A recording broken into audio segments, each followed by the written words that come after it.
Good morning, good morning. Yan, nanganak nga pala akong aking baboy. E di aking pinipispisan nun ng tiyan at nang mapanak ako'y maghapon na nagbabantay din eh. Nga ngayong panghapon mga anak. E kanya akong tining sinilip at hindi lumabas-labas ay lalabas na ang puwit ng inahin. Ay nako, ay kundi ko aking dinukot. First time hong dinukot ko at tinulungan ko na para lumabas. Dahil ari unang biik pala ang unang panganak.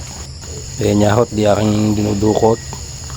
At buti nga ay naman yung nasa bukana na ay di aking tinulungan lang ho ng paglalabas at hirap na ang inahin pag ire. Talaga hong kundi aking ibinalik ang puwit at lumabas na. Ayan, ito di aking hinahanap kung paano ko gaho mahihila rin. At hanggang ngayon din lang ako nakapaggarnay. Dati ako'y basta ko lang binabantayan, hindi ko na dinudukot. At di ako nga hindi magkaintindihan din ng pagdukot. Kaya ayan niya ho, talagang hindi lumabas-labas pero nagip ko na ho ang ulo. Yan ho, talagang pinipilit ang inahin ho hindi na magkaintindihan ng pag-ire, kundi ho aking sinasanggahan ng puwitan at talagang nababaliktad na ang puwit, pati puwit nalabas na.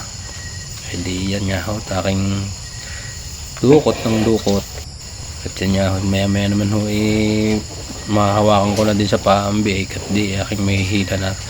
Abangan na lang ho ninyo.